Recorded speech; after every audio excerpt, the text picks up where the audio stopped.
Hi guys, thanks for tuning in to another episode of Nuggets News. Today we've got Josh from Polarity, who's been doing some great deep dives into some different rabbit holes, fellow Aussie. So I just wanted to have a more casual chat than some of our guests with a lot of this really heavy content lately, and see what got you into all these rabbit holes and what rabbit holes you've been down, and kind of go back and forth with where we're at on a few of these crazy issues.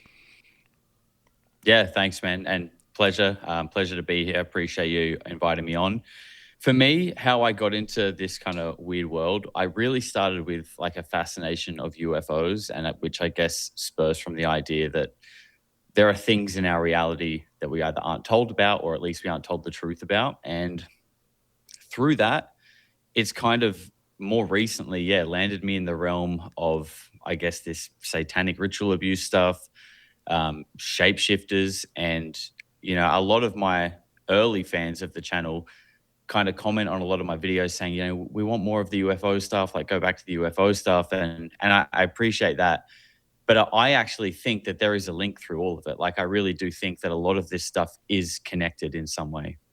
Oh, I'm the same. And it's funny, that's kind of when my journey started. 25 years ago, it was UFOs and aliens. And I'm completely with you. I've almost gone full circle. And we've had guests on talking about the one phenomenon, how they kind of, these entities can, everything from possession to how they present to people in real life or dreams to scare you. And yeah, they can present however they want, whatever they feel is going to extract the most fear and stuff. So I just interviewed earlier today Juliet Bryant, who's the survivor who saw Epstein shapeshift. So, Wow. what have you, like, where are you at and what have you learnt and guests or people you've heard? Yeah. Well, it's funny you say that because her testimony with the interview that she did on Project Unity, that was like the one, almost like the turning point for me because I was investigating Billy Corgan, singer of the Smashing Pumpkins. He had that famous story Yeah. where he saw a shapeshifter. So I did an hour-long video on that, and that really sort of blew my channel up a lot. And that video is kind of what took me to, what started again in an investigation that was about like, is it a reptilian, like a shapeshifter, an alien, like what is all this stuff? And then her testimony was kind of part of that, which was about Epstein and seeing him shapeshift, which then kind of shifted my scope into, what's that about? What's going on there? What's Epstein been doing? And that's kind of what has, yeah, turned my focus into what I now believe to be something that is more in the realm of like what we would call spiritual. And that's not to say that I don't think, you know, lizard people, shapeshifters exist. Maybe they do.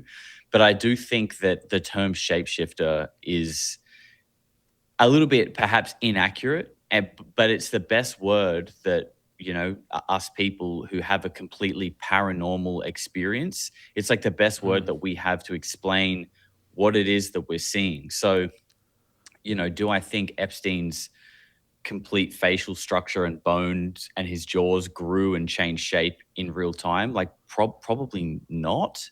I don't mean I don't know, but what I think is perhaps maybe we're talking about like extreme levels of possession and something that is like non-physical that perhaps momentarily is like manifesting into 3D physical reality. That's sort of my theory on what these things are.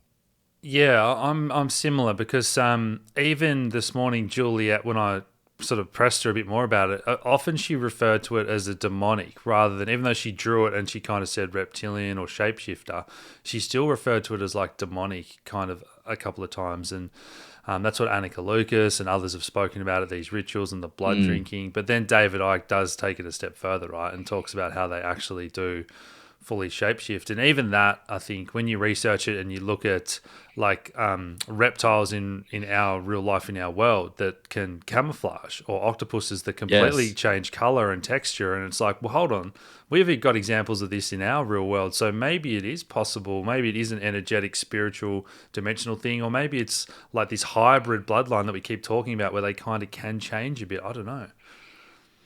Yeah, no, you're exactly right, and I've referenced that as well. That like, yeah, we have chameleons, which that is what they do. They find a way to kind of manipulate our perception of them in a way, and but they're also probably physically changing themselves as well. So yeah, you're right. There are real life examples there as well, and the idea that people say that it's more something demonic, but also when you think of like a demon and the way that they're explained, they are kind of like typically somewhat reptilian looking in a way. Like there are also similarities there too. Like they're generally like scaly, maybe even with like, little horns and things like this. So there are parallels all the way through. It's just, I think sometimes people get caught up with like the labels and the language that's used.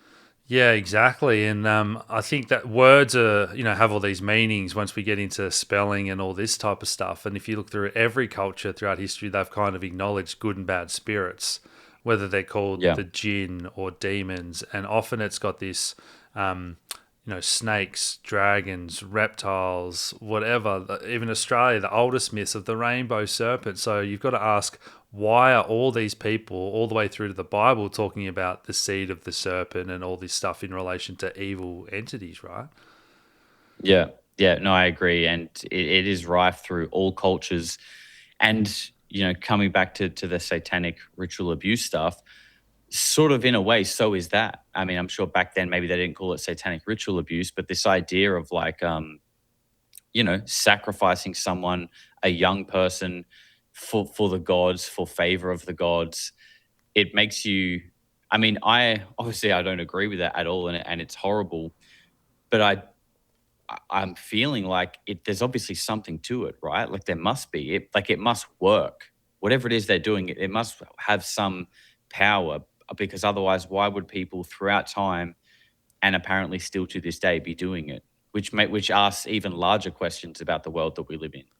Yeah, and again, some of these survivors talk about that they do get knowledge and power and money in exchange for this, and they've actually seen entities manifest, and it's like the very, very highest levels of even just within the cult that are the ones that kind of get this knowledge. And maybe this ties into the underground, the military bases and what's underground and this type of stuff. So as you say, there's actually something to this phenomenon. And I think you have covered the David Icke interview with the African shaman when he talks about Credo Mutua, yeah. yeah, when he talks about how they weren't even hiding in Africa back in the day and doing this type of stuff. So has it just all gone underground in the shadows?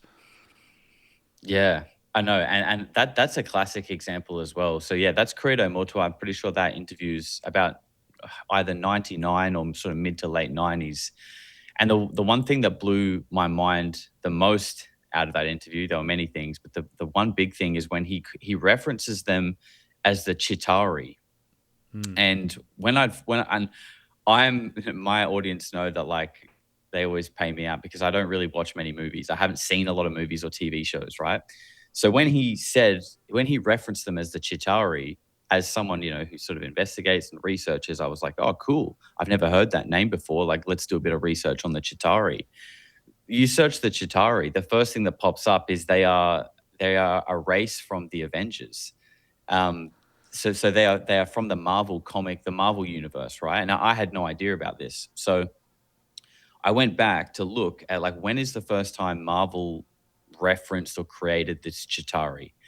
And it's about like 2002 was like the first time it was mentioned in a comic book. And then I think years later it kind of went into the Avengers movies and whatever. So from what I can gather, Credo Mutua speaking about it in that interview is an earlier reference. When you look at what the Chitauri are, and I'm sure if anyone watching has seen the movies, they probably already know, but in the Marvel movies, the Chitauri are a reptilian hybrid race that are extremely technologically advanced, and there is some kind of idea that there was like a partnership with them during the Nazis in the World War II. This is the Marvel version of it. So it's just so weird. It's like are Marvel using random David Icke interviews for their ideas, or are they trying to take bits of truth that has gotten out and steer the narrative and just turn it into a funny story? So it's like the truth that's hidden in plain sight. I don't know, but I just find that really, really odd. That is crazy. I did not know that because I'm the same. I don't watch many TV shows or movies, or never really have done. I've always been a documentary and kind of researcher. So Yeah. Me Wow. too. And we know that they do like to hide the truth in plain sight or make movies and TV shows to make it seem so ridiculous that when something does come out, you're subliminal programmed to go, oh, that's a movie, that's crackpot. So, yeah, wow, they've done that with plenty of other things too, right? Yeah, definitely, man. And I think even in like the recent Age of Disclosure documentary, which, for probably people like yourself and me, thought it was a bit of a cop out, bit of a flop. But one thing that they did say in that was something that many of us have thought for a long time, is that they did openly say that the CIA and, probably other unknown agencies, they do that. Like, they will put the truth in movies and probably spin it and make it a bit more sensational, Mm. so that if anyone does kind of stumble upon these ideas, if you were to go around and say and tell someone, they're going to be like, mate, you're watching too many movies. Yeah. You know what I mean? So Mm. it's like the perfect disinformation tactic. Yeah, this kind of ties into how this is like a spiritual war and a war on our consciousness, I think, because you really have to have control of your own mind and thoughts to know what's authentic and keep going down the rabbit hole and pursuing truth. So, what was your like fully wake up moment, or was it a process? Because I know for me, it wasn't until I really got my health together and that kind of spiritual side with a better meditation and psychedelics to open the mind, to really have the passion to go like full time hard at this a few years back. Yeah, it's interesting. I think mine's a combination of a lot of those things, but it was really, really sort of stretched out. So I did do like psychedelics and things like that when I was younger, probably more in like my early 20s, late teens. But even prior to that, I had always been fascinated by like the power of our mind. This sort of innate feeling that we are not only capable of so much more, but like meant for so much more. And when I say that, I mean like from a young age, as a child, I was just like, surely we aren't just here to work for 40 hours a week, pay taxes, and then with a little bit of money left over, try and enjoy 2 days on the weekend. Like, that just inherently feels crazy. Like, it Yeah. doesn't feel right. So I've always had those kind of feelings ruminating in me, an interest in UFOs from about, a teenager, aliens, all that kind of stuff. It kind of took, I guess, isolating myself a little bit. So I grew up in Queensland, in Brisbane. Well, in my teen years, which where all my sort of close best friends were. Ended up moving down to South Australia in Adelaide. Was living there for about 10 years, and I found through that time, I met lots of people. I worked in a gym, so I had lots of acquaintances, but never really like clicked deeply with anyone. And like, I was okay with that because I value like a deep connection. So Hmm. I'm okay kind of like being alone. And if I have a really good connection with someone, then I only need one or two good friends. You know what I mean? Yeah.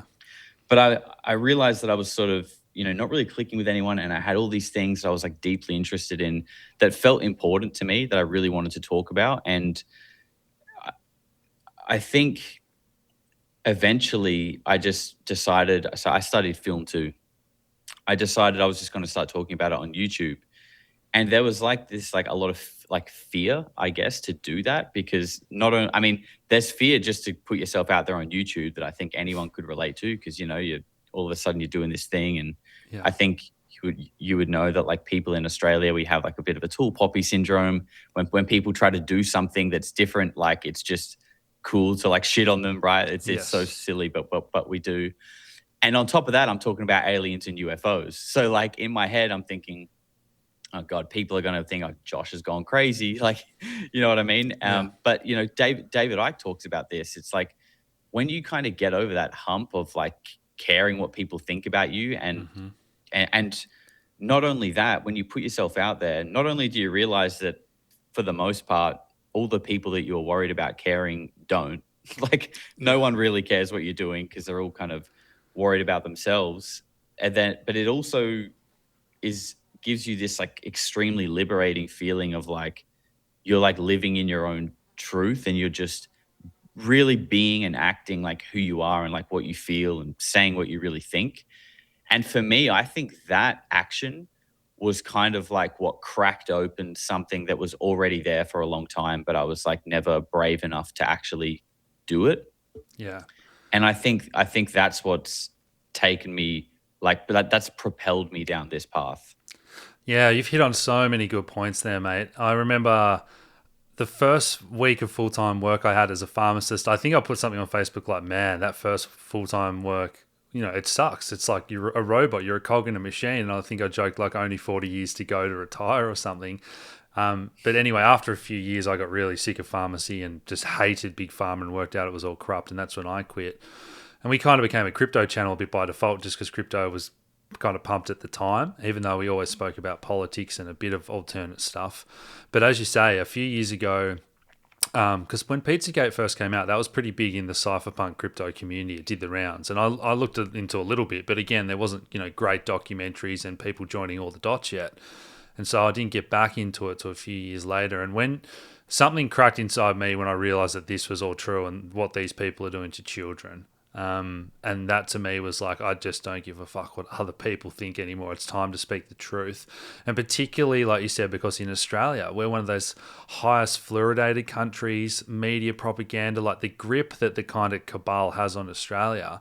It's like most people are under mind control. And I've absolutely lost friends or people think you're a weirdo when you've been talking about this stuff. But now it's coming out. Man, some of the messages you get from people thanking them and they're awake now and stuff, it's all worth it. And even if you didn't get that, as you say, you're being authentic. And I think that ties into Yeah. that spiritual, once you know the truth, you've almost got a duty to help others. And you can't force people to wake up, but you can absolutely plant seeds and keep speaking the truth, because with all the mind control, they talk about repetition. And so people have to hear this from multiple people, and you show them the evidence and the tweets and the email threads from Epstein, and then it clicks. And this is how we kind of save humanity or change things. That's the way I view it. Yeah. No, I would massively agree with that. And especially saying like you can't really force people to do it. And I think that's it's damaging in a way. Like if you're trying to shove this in people's faces that don't want it, it's almost the same as like a Bible basher. You know what I mean? No one wants like an ideology shoved in their face. But I think the best thing you can do is just, yeah, like speak from your heart, like speak openly, speak honestly. Not be like a "I told you so" kind of person, and just because I feel like in this time, at least where it feels like we're heading in some kind of like reveal, awakening. I don't know if that's cliche, but it does feel that way. I feel like a lot of those people that you mentioned who thought you were crazy or a weirdo are probably going to remember those interactions that you had with them a year, 5, 10 years ago, and are probably going to be like, "Oh, Alex, remember when you told me that thing? Like, actually, like, I think you were right." And I think it's going to be up to you and people like myself to, like, you don't want to be like, "I told you so." It's like, we're going to have to nurture them. We have to help them. Yeah, and I certainly had some of those feelings about people like David Icke, where I'd seen some of his work, or whatever, the Jordan Maxwells of the world and all these other truth seekers and freedom lovers and stuff. And you were like, yeah, that's interesting, but that's a bit far out there when I first watched it, whatever, 15 years ago or Yeah. something. And then you come full circle and you're like, oh my God, the amount of love and respect I have for these guys for being constantly bashed and going first. And now it's kind of like we're the second generation and there's hundreds or thousands of creators all around the world now. And that's probably one of the things that's the most awesome to see is you look at like TikTok and Instagram and you find these reels doing the rounds that are getting hundred thousands of views. It's like something is happening. There is an acceleration. People are liking this content. It's resonating with them. So yeah, how do you see all that? Yeah, well, two points there. I think on the social media and things circulating, I think the things that are allowed to be not just posted, but like going completely viral with so many reposts and shares and likes are kind of crazy, right? Yeah. And like things that would be absolutely get you censored and banned like 4 years ago. These things are like popular now, and I th- I don't know if this is part of like some kind of pushback from like a technocratic side that's like trying to change the way that the systems are set up right now. Like there's this kind of like old guard versus this new like technocratic AI central thing that realizes that to push the old out, you almost kind of need to awaken the people. And I don't even necessarily know if this is if it's a good thing, right? I mean, I think it's good that perhaps it's waking people up to the corruption of the old systems. However, what it might bring in like I feel like that is ushering in kind of like this very AI focused new world, which again, like there could be benefits to that, but there definitely could be benefits to that. But it's like ultimately though, who has control at the very top of all this AI stuff? That's the one thing that I worry about with that.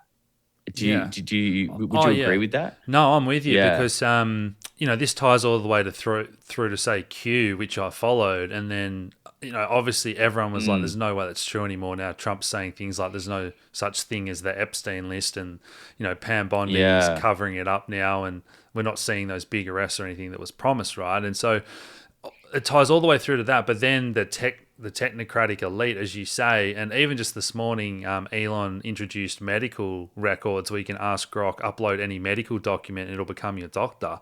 And so this is a good example because everyone's losing trust in big pharma after COVID and everything that's coming out. But if that is just moving to an AI controlled, it's the same as if it comes out that all the politicians are pedos. If it's just moving to AI control governance in every industry, then I don't think AI has humanity's best interests at heart. Well, yeah, I think it's whoever's got control of the AI, because I mean, really, AI should be non-biased, but ultimately, it's trained on a data set, right? Like, you can ask, like for example, you've been speaking about to Chuck Swindoll Jr. recently as well. You can ask AI about the Khazarian mafia, and it would just tell you it's an anti-Semitic conspiracy theory. Yes. So it's only as sort of as good as its handler ultimately. Yeah. One thing that I think of though, and I actually had this thought like the day after this latest Epstein release happened, and I said it on my live stream, and basically my entire audience like flamed me and said I was an idiot for it. But I still stand by it, and I actually think I think maybe more people are beginning to think the same thing because you just kind of touched on it as well.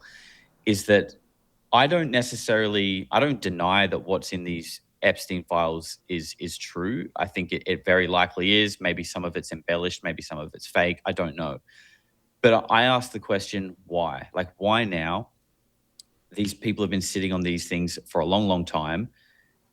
A lot of them implicate the current president or the previous administration had them. Why wouldn't have they released them? Because they're, enemy number one. There Mm. were lots of questions around it. So I'm asking, like, why now? And also, this is from the Department of Justice.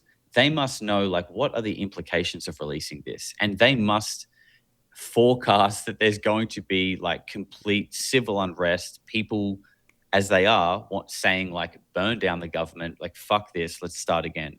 Like that they would have anticipated something like this. I said pretty much on day one that this could be a psyop, not that they aren't real, but it's a psyop, like David Icke would say, problem reaction solution, because they want to bring in an AI government. They want to bring in like an AI sort of governance surveillance system. And what better way to do that than to create this feeling in people that they're so disgusted in humans, in their own government, and that there's just no way that they can trust them anymore, that the only solution left is to hand it over to some kind of like automated non-physical being that could never harm a child because they're not even physical. Do you know what I mean? Yeah. That popped into my head real early, and everyone thought I was crazy, but I was like, I don't know, man. I think there's something to that. Yeah, no, I'm with you, and it makes me wonder how long AI has been around because I don't know if you've ever heard Max Egan talk about how he found a website like 10, 15 years ago, and it was called like Louis Cipher, like Lucifer, and it No, was pretty much like no. Chat GDP, and it was telling him crazy things like AI is going to be rolled out in 2025 and then take over in 2026. And then you get into the rabbit holes of like Tartaria and how a lot of the history of these buildings and places looks like it's written by AI, and who knows how long that's been on Wiki, right? Like, or like, so it's just the mind boggles to have they basically had these things for, in military bases, as they say, 10, 20, 30 years ahead. Or is this like ancient tech that's just been slowly rolled out from old resets and stuff? Yeah. Yeah. I mean, I've got some theories around the ancient tech and AI and stuff like that. But in regards to like 2025, do you know Sammy Hagar? He's a singer of a band, and I can't remember the band name. I don't think so, no. Okay.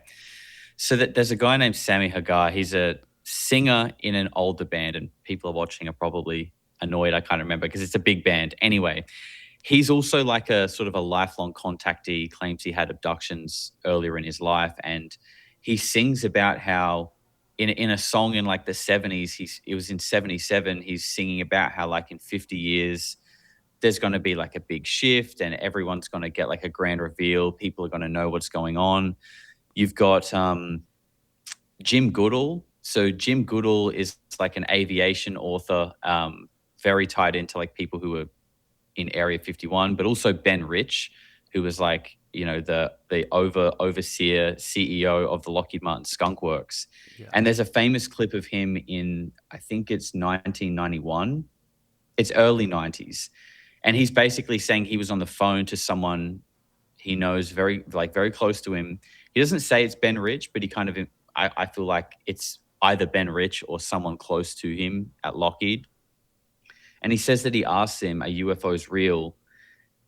And he says something like, "You'll find out in 2025," and obviously, you know, we're in 26 now, but it feels like we are in this shifting process. Like there are lots of things throughout time that seem to point to this year, give or take a year or two, as being like a shift. And, you know, people will say, "Oh, we're in 2026 now. That was obviously wrong," or whatever. But I don't think any of these things kind of happen overnight, right? Like when you sort of zoom out, you know, the world changed a lot in World War II. That war took a couple of years. Like big shifts that change society and the way we live, they sort of drag on for a couple of years. So I really do feel like, and that's not to mention like the Chris Bledsoe prophecy thing as well. You know, I don't know how true that is, but it's just another person from another perspective pointing to this time that we're in right now as being some kind of big shift in humanity. Yeah, and even like the 2012 Mayan calendar, you know, myself and a few friends are kind of, wow, is this going to be the big shift? And you'd probably say no if you're looking at it from a 1 year thing. But if you're looking at it in terms of thousands of years, I think you could argue that's when like social media peaked and like YouTube and everyone got smartphones. And maybe that was like the peak of kind of a moment of change as well. But almost going full circle to the UFO thing you touched on there, and you mentioned the Nazis and that. I don't know if you've been down those rabbit holes about maybe the Nazis didn't lose World War II. Sure, Germany did on paper and stuff, but when you know, Operation Paperclip and then Matchbox when they came to Australia, and do we have this advanced offshoot of humanity and civilization that's in Antarctica, has secret space programs underground, whatever it is. Maybe that is half of all of or some of what we see with these UFOs flying around now, right? Yeah, man. You know, as crazy as some of that sounds, like the more I go into it, the more I'm like, you know what, maybe there is something to that. I've thought a lot about this whole, you know, did they really win World War II? And there was a long time there where I was thinking, you know, I think maybe that's wrong. Like, I think maybe the Nazis did in some way actually win. I don't know. But now, when you see how much influence Israel has throughout the West, that kind of maybe makes me think maybe not, maybe not. But there's one thing that's really interesting, and that is, and this again is almost like another point in history that references the time we're in as something big happening. Are you familiar with the Hopi prophecy? Yeah, yeah. Yes. So you've got this old Hopi prophecy, and there's a video on the internet. I've covered it on my channel of this Hopi elder, and this video is from 1977, and he's retelling the prophecy, but obviously the prophecy is much older than 1977, and he's basically talking about how humanity is drifting further and further away from from its like spiritual core, and like as we advance spiritually, we need to like in a parallel way advance technologically. Like this is how it's meant Yes. to go, but we've kind of like spirituality has kind of been like completely eroded, and technology is just going off the rails, and this he's basically saying this is going to lead to our destruction. However, he says a man in a red hat, we don't know who he is, but he's going to be like the leader of a country with many people. A man in a red hat from this continent, he says, is going to try and purify the land. Okay. And he's saying he points to this symbol which looks very similar to the swastika, right? But it's not tilted like the Nazi swastika was. But we know that that this symbol is not exclusive to the Nazis, right? It was used by the Hindus. Yeah. It's in the Vedic texts. It's a very old symbol. But obviously, Hitler, what they were very interested in the occult and a lot of those topics as well, and that's why they adopted it, because they had an interest in this sort of like ancient mythology. And he points to this symbol and he's saying, these people who bear this symbol, they're going to shake the world up one or two times. They're going to nearly destroy the world, but then they're going to go away. He says like they're very smart people, they're very good with technology, but they're going to go away. And then when the man in the red hat comes to purify the land or tries to purify the land, the people with this symbol, they're going to come back. They're going to come back, and this time they're going to use their technology for good. But then he says, if they fail, though, like if all of that fails and they're not able to purify the land, it's kind of vague, but he says like then these other people are going to come from the west. And if you look at the west of America, you've got the Pacific Ocean, right? There's literally no land there. But he says they're going to crawl up onto the land like ants, and they're going to have no mercy in basically like pulling humanity back into line. So obviously this is like totally open to interpretation. To me, that sounds like something non-human, something coming from under the sea. I don't know. There's a lot of talk about like USO sightings. Yes. But what I find interesting, just to wrap that up, is that when he says that like these people with this symbol, after they shake the world up, they're going to go away, is the whole Operation Hyde thing, Antarctica, and why Antarctica is so secretive. And there are people that talk about there being bases there. And it makes me wonder, like, is there some kind of like breakaway post-modern Nazi civilization using this technology hidden in Antarctica? And is that what's going to come? I don't know. Like, it's obviously getting super tinfoil hat here, but these are the things that I'm like, I mean, the dots might connect. They could connect. Yeah. No, the Hopi Indians, and that you mentioned the ants and or the ant people, and they've got their kind of stories, Yes. right, about going underground in Yes. previous resets and being helped and stuff. So again, this is pretty tinfoil, like as you say. But the other thing that came to mind then the first time, because I hadn't heard some of that before. So when you say the man in the red hat, and I think at the moment Trump can just as easily be a bad guy, and with all these associations with Epstein and some of the victims that are coming out, as other people like to say, no, it's all just kind of part of this disclosure process. And I think when you look into like the ancient world and the cover up of our history, and you see even signs of Egyptian civilization throughout America and the Grand Canyon and that. And I've just been doing some research into all that here in Australia too. And I just had two researchers on the show who have discovered plenty of ancient artifacts in Australia and Egyptian hieroglyphs all throughout Australia and stuff. So I think that Australia and America have got a very special spiritual and historical significance to the whole planet that's being covered up. And we both basically got reset in 1776, 1778. By the British and the cult and all that type of thing. So I think there's a lot of similarities there. And the Aboriginal people and a lot of their myths, if you look into it, there's so much knowledge to be learnt about what happened. And when you say the man in the red hat, who are they setting up in Australia to be our next leader? The media. It's Pauline Hanson with red hair, right? And again, I don't think that she is a savior at all. She's draped in the Israel flag, and she's, I think, being set up exactly like they set up Trump, because they want to install her, and we're seeing Liberal Labor completely being destroyed. And I think this is all on purpose. But man, that is fascinating to think about as well, if something similar is happening here in Australia. Yeah. The man in the red hat thing, like that sort of prophecy resurfaced and went viral again, kind of leading up to the election of Trump. And, like we said earlier, there were a lot of, he was campaigning on draining the swamp and getting the files out and all of this transparency. And, a lot of people believed him, or they wanted to believe him.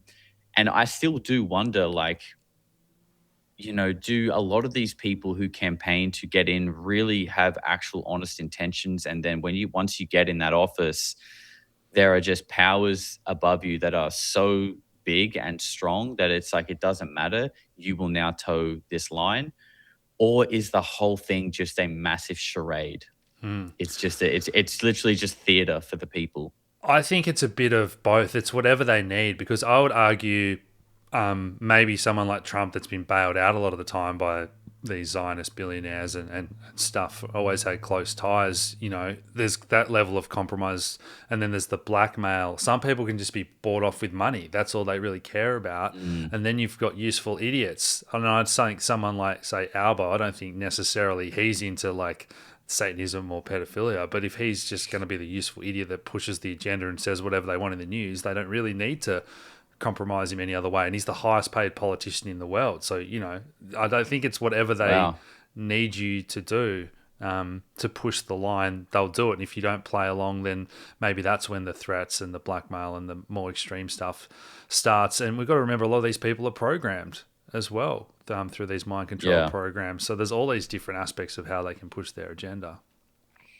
Yeah. Yeah, I agree. I think MK Ultra, to just use that as like the umbrella term of mind control. I think there's many ways of it that it happens and many facets of it, but I think that whole story is something that's completely undertold and like people are just not aware of. And ultimately, I think most of us, maybe not me and you, but like most of the population are almost like a product of like MK Ultra Light Yes. through just like the advertising, the TV, the culture, the things that are championed. Like we are, without realizing it, just born into this system that, like you said, just kind of keeps your mind so preoccupied that you never really like find yourself and like your own truth. You just kind of live in this manufactured reality.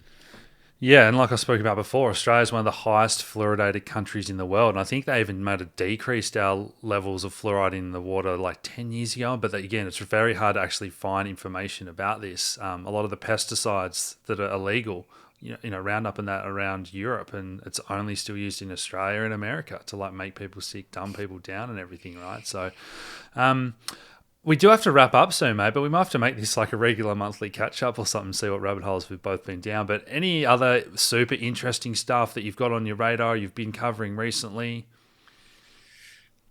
Recently, just really been digging into the Khazarian mafia stuff this week with Chuck Swindle Jr. He's actually going to be coming on the channel in a couple of days as well. Other than that, man, really, I'd just plug my channel, which is at Polarity Josh. That's me on all my socials as well. I'll link them all And down below. Yeah, yeah. yeah, appreciate that. And yeah, I guess my channel isn't just exclusively, satanic ritual abuse or UFOs. Like ultimately, it's just a truth seeking channel. And I try to do it in a way, I really try to keep my shows lighthearted. So I do upload videos, but I probably live stream on YouTube a lot more. And it's kind of just a way to kind of build community, get people to come together and explore these topics that can be a little bit dark. But I really try my best to kind of have a laugh along the way and keep it lighthearted because I think that is the only way you can look at it without like, if you don't laugh, you'll cry. It's kind of one of those things. So we try to have a bit of fun with it, but really shine light into the darkness. Yeah, awesome. No, great work, mate. You've passed 100,000 subs and you got that video that cracked 1 million. So it's just so amazing seeing all of these truth channels doing well and waking the public up. But yeah, I've really enjoyed that chat. Sorry we have to cut it short, but we should do this regularly, and take care. For sure, bro. Yeah, I enjoyed it. Thanks for having me on. Cheers, guys.